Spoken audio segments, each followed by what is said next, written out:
Good morning students, welcome to the class. We are moving on to the new chapter, neural control and coordination, the nervous coordination. So in this chapter we are going to learn about the nervous system. Along with the nervous system we will also be discussing some of our sense organs like eye and ear. Okay, so that is what the nervous system is dealing with. To start with, first we will be discussing about the nervous system, the parts of the nervous system. So, the parts of the nervous system, when you are speaking, it can be classified into two major parts. Okay, one is your central nervous system and another one is your peripheral nervous system. Okay, so CNS and PNS. See, CNS is central nervous system and PNS is peripheral nervous system. So, the main organs which are involved, that is coming under CNS, that is the central nervous system. It contains the main two organs, that one is your brain and another one is your spinal cord. So, brain and spinal cord are the structures that are falling under central nervous system. Now, peripheral nervous system, when you see, it is having two types of nerves. Okay. So, what is peripheral nervous system dealing with? The nerves that are arising from the brain and the nerves that are arising from the spinal cord is coming under what? It is coming under peripheral nervous system. Okay. So, peripheral nervous system, it comprises of what? This autonomic and somatic nervous system. Okay. So, what do you mean by the term autonomic nervous system? Autonomic nervous system means the nerves which are arising from the brain and the spinal cord, and these nerves, when you are seeing, they are leading to the involuntary muscles, where it is taking messages to and from, it is to the involuntary structure. Okay. And the somatic nervous system, if you are seeing, they are taking to the skeleton, to and fro the skeletal muscles. Okay.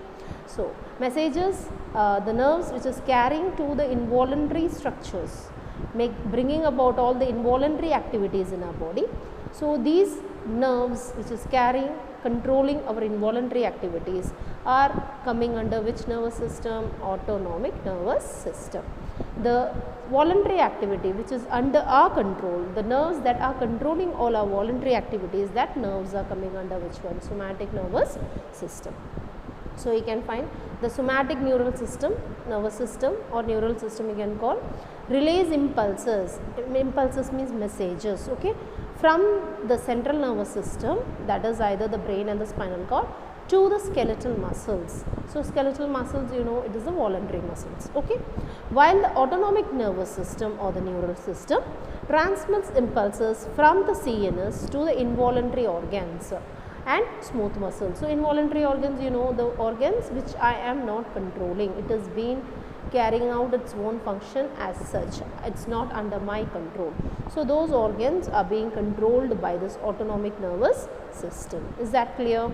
Now, this autonomic nervous system, we have already discussed this part, is being divided into two more types. So, what are they? One is your sympathetic nervous system and another one is your parasympathetic nervous system. So, sympathetic nervous system, when does it come into action? Parasympathetic, when does it come into action? So, sympathetic, I told you, whenever you are experiencing something like for example, stressful condition, something is missing, or you are seeing all of a sudden something, or you are feeling some of a sudden something, hearing all of a sudden something, okay, as well as the secretion has come down. In all those stressful conditions, who plays a major role is that the sympathetic nervous system, okay, along with the help of the adrenal gland. I told you adrenaline, like for example, you are seeing a tiger or you are entering your examination hall, your heartbeat rate increases, goose flesh is formed. Goose flesh, you know, isn't it? You have hairs and all will stand on it, you start to sweat, okay. So, all these changes are taking place in your body. Why it is taking place? Because of the sympathetic nervous system. This, along with the hormones, what they are doing is that they are making us to withstand the stressful condition, okay. So, to the excited state we are moving, and for some time we will be in that state. So, every metabolic activities, there will be a bit change, okay. All the involuntary activities I cannot control myself, that will be reflected. Why? Because it is involuntary activity that goes within us. Who is controlling? The autonomic nervous system, okay. So, the sympathetic under stressful condition, what all changes which are taking place in our body is being controlled by the sympathetic nervous system, And the parasympathetic nervous system, what they are doing is that they are bringing back to normal, okay, they are bringing the things back to normal, means to stop our functions, okay. So it was an excited state. In the examination only you are entering, you have started sweating, the whole exam you will not be sitting and sweating, right? Or you will see the tiger in the beginning, you will be having fear, that thing, thereafter either you fight with the situation or you run away from that place. That is what is going to happen, isn't it? So in that case, everything has to come to normal from that excited. You have to overcome the excited condition, isn't it? So in order to bring back to the normal, who is playing a major role? Parasympathetic nervous system is playing a major role, right? Now, moving into the structure of the brain. Okay, next what we are going to see, the brain. We will be discussing in detail this just for your information. Brain, if you are saying, it is divided into 3 portions, that is forebrain, midbrain and hindbrain. Okay. So the forebrain, when you are seeing, this forebrain is in turn divided into 2 portions. One is your telencephalon and another one is diencephalon. The top part is the telencephalon, the bottom part is the diencephalon. Okay. So telencephalon, what and all is coming under that? You are having your cerebrum, otherwise called as cerebral cortex. Then you are having basal ganglia, hippocampus and amygdala. So these are the structures which are coming under the forebrain telencephalon. Diencephalon is the below part of the forebrain. So there you can find 2 structures. One is the thalamus and another one is your hypothalamus, are coming under the structure called as what? The diencephalon. Okay. So these are the parts of the forebrain. Forebrain means what? The top portion. Now next is your midbrain. This midbrain, if you are saying, in the midbrain you are having what and all? You are having mesencephalon. What you are having? You are having mesencephalon. So midbrain is referred to as mesencephalon. The red marked part you can see, isn't it? So that is called as what? The mesencephalon. This mesencephalon, if you are seeing, it is having structures called as tectum and tegmentum. Okay. So tectum and tegmentum are the structures which are coming under what? The mesencephalon. We will be learning in detail all these structures, what all the functions carried out by all these parts. Okay. To some extent, not that much in detail, just some parts we will be covering, right. Now moving on to the next is your hind brain. What is the next part? It is hind brain. Okay. So in the hind brain, when you are seeing, you are having 2 structures. So what are the 2 structures of the hind brain? One is your metencephalon and another one is myelencephalon. Okay.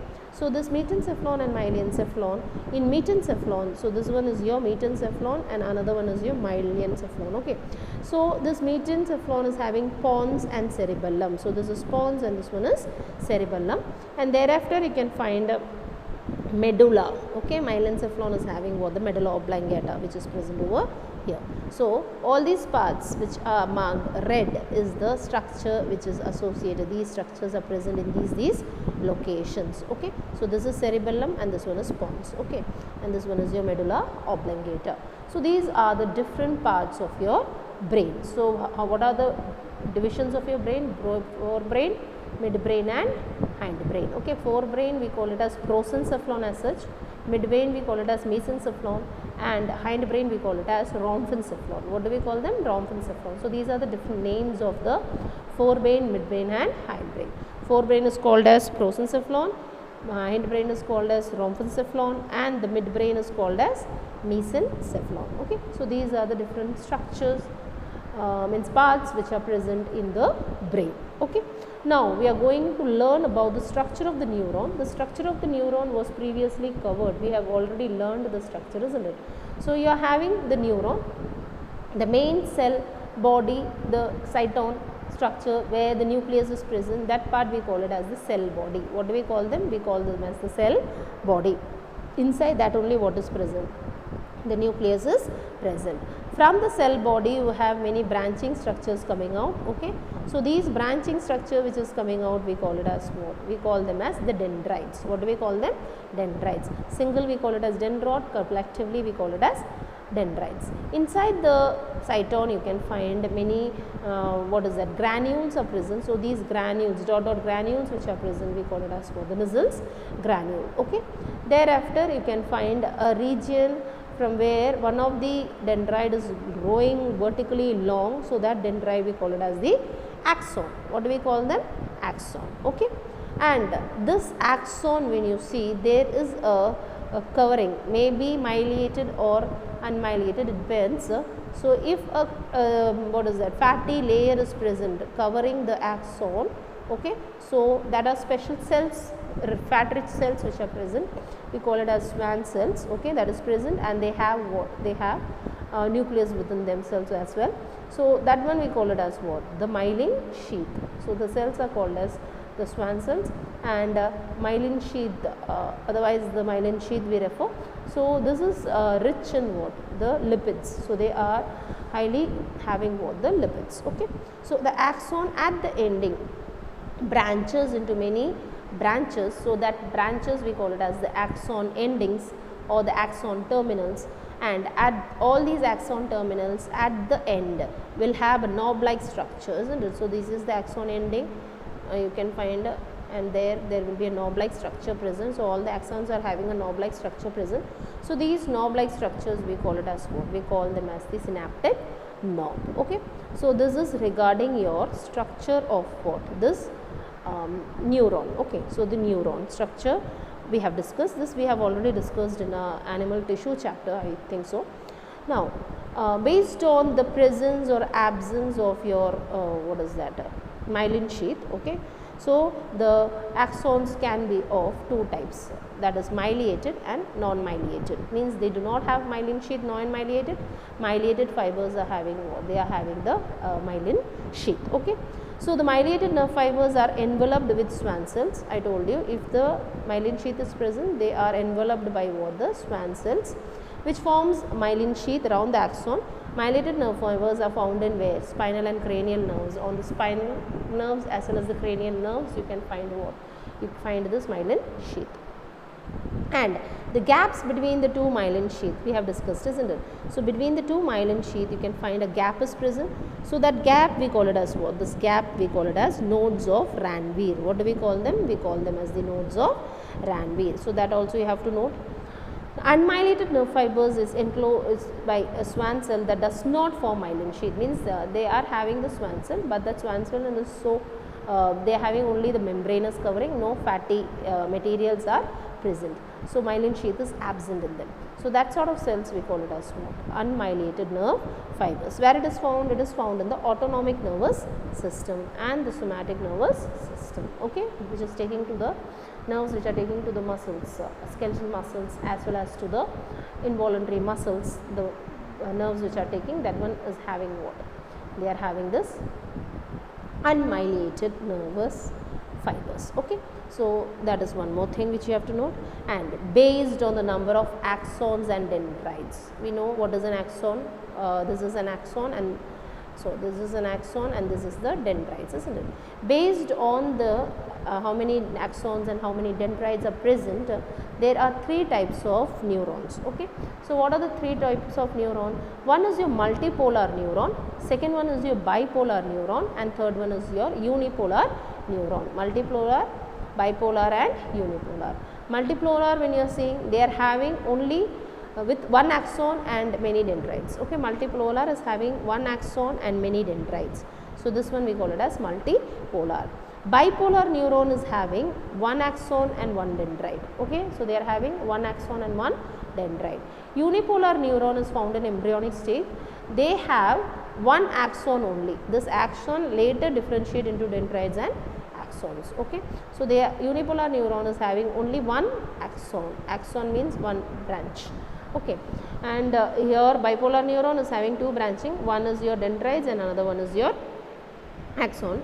And here one is axon, many dendrites, multipolar. Okay, so multipolar neurons with one axon, two or more dendrites. Okay, where it is found? Mostly found in the cerebral cortex, that is the cerebrum. And then bipolar neuron with one axon and one dendrite, it is found where? In the retina of the eye. Example is given. Unipolar neuron with one axon only. Okay, where it is found? It is found in the embryonic stage. Is that clear? So next we are going to discuss about the conduction of the nerve impulse. Okay, it's a very important 3-mark question.